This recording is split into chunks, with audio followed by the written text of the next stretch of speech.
Hello guys, welcome to the Coders Bridge. As we saw in our last video, we saw the basics of deep learning, what is deep learning, what are the different techniques in deep learning, and we saw what are the IDs and libraries we were going to use.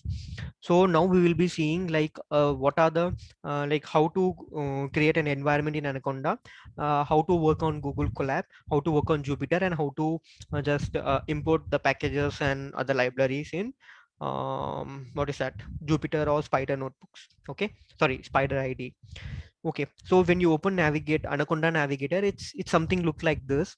Okay, so first we'll open Anaconda prompt.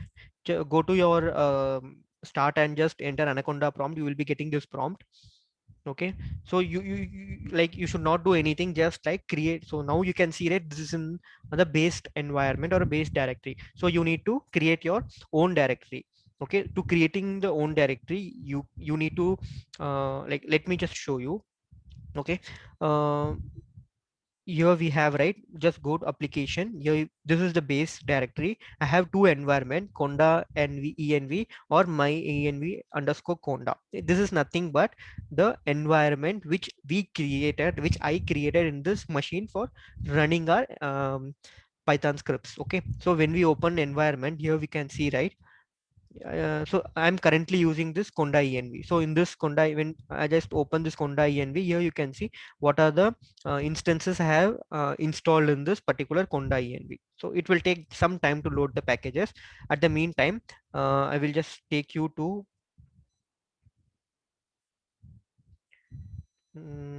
okay. Let's open Jupyter Notebook. Just go here, click Jupyter, like type Jupyter Notebook. After installing Anaconda, just go and click on open. It will be opening you the Anaconda prompt of Jupyter Notebook. Don't close this. If you close this, your Jupyter Notebook will be also get closed. Okay, so once you click Jupyter, it will be looking something like this.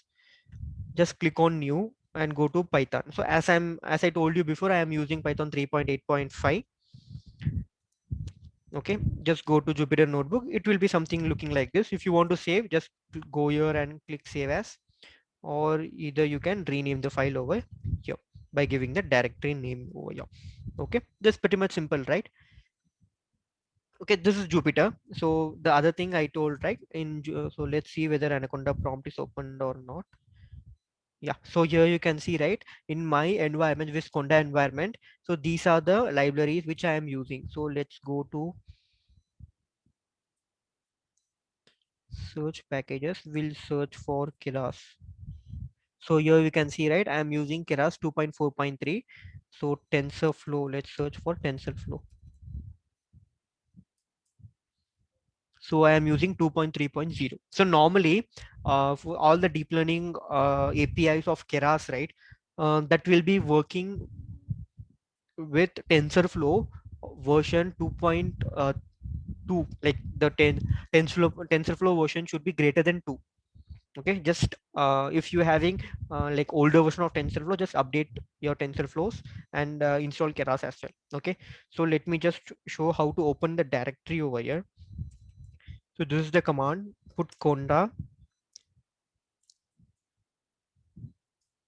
activate and your environment name. My environment is conda underscore env, right? Conda, sorry, not underscore, conda env. Okay, just hit on enter.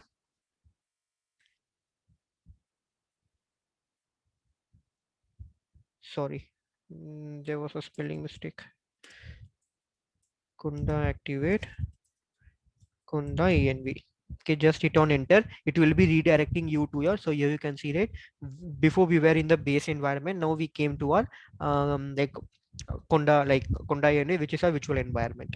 Okay, so just let's check our, so here you can see, right, I am using 3.8.5. So now you guys know, right, how to create an so for creating environment you need to just, so let me exit this.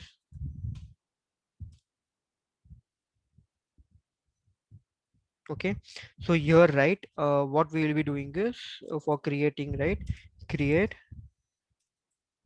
conda, and you will be giving your what is that, environment name.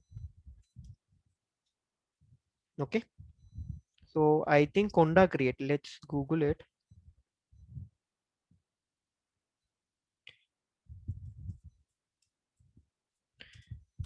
So just put here, go for first link,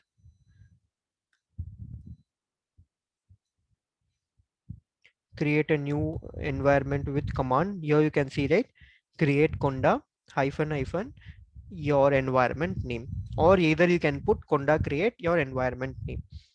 Okay, so this is the like entire how to say guide of conda. Like if you have any issues on installing by using pip, or installing any what is that upgradation of pip, you can just refer this. I will be giving this command like your url in the comment section, sorry, in description section. Okay, so now you guys are clear like how to create an environment, how to open an active environment, how to like open Jupyter Notebook. Now we'll see what is Google Colab. Google Colab is nothing but just go to Google and type Google Colab. It will be opening something like this. So in this thing, first you need to go for file, create a new notebook. Okay, so it is similar to Jupyter Notebook. Okay, so it will take some time to get load.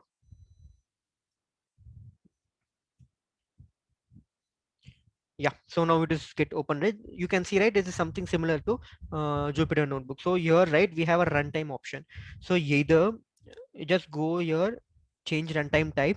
Either you can use hardware accelerator as then, that means your what is that, the performance will be like, not performance, the application will be running from your local CPU, or else you can just select GPU, which is, just click on save, that which is nothing but this particular entire snippet will be running in Google Colab's GPU.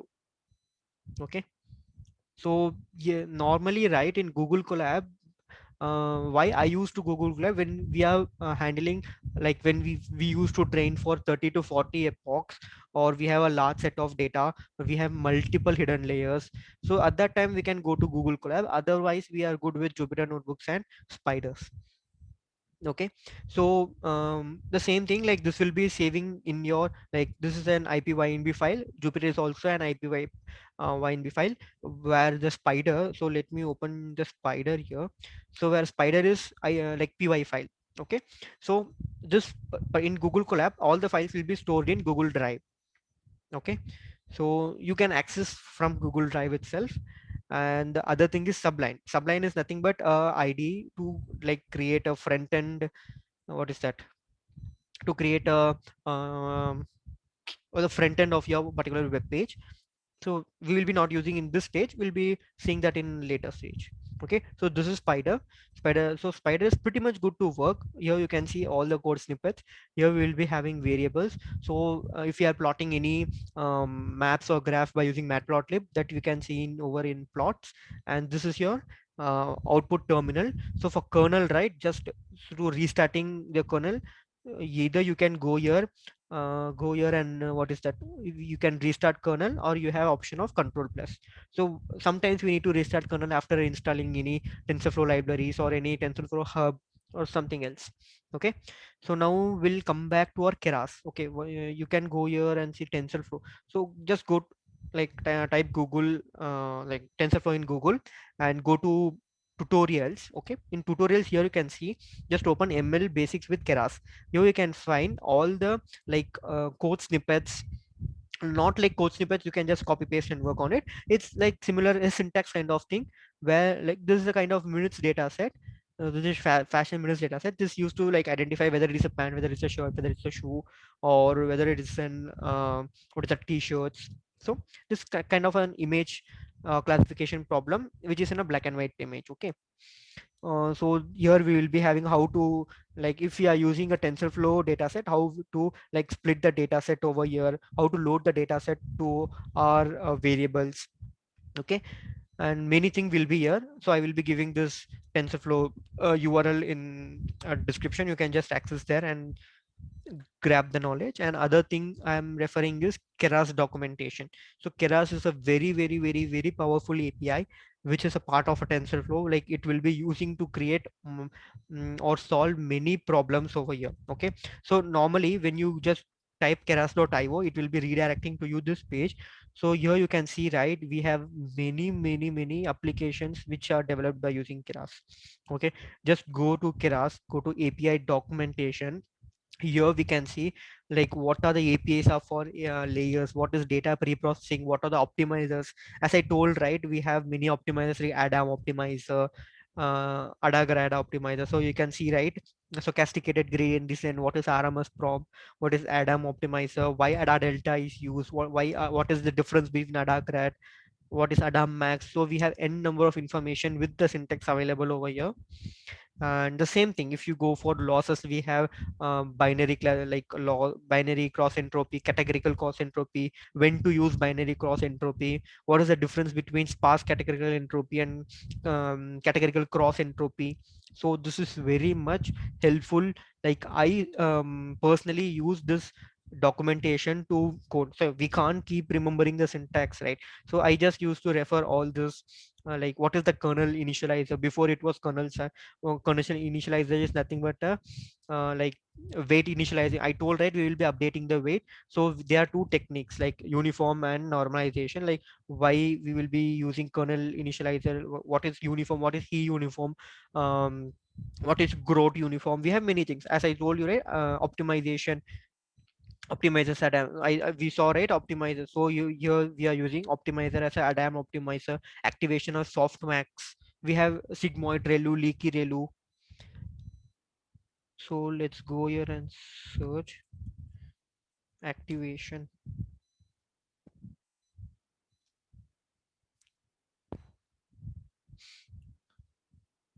So like what is, so here you can see, right, relu. Relu is nothing but it will be giving you the maximum between two numbers.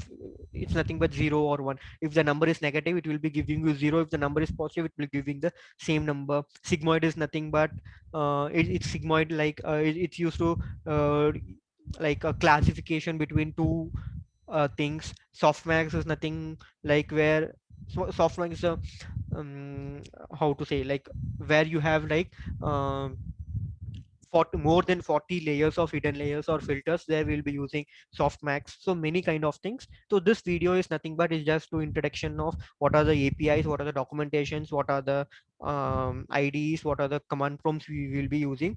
So in the upcoming videos, we will be starting with the practical implementation and max intuition behind the entire deep learning techniques. Until then, bye bye. Subscribe to the Coders Pitch. Thank you.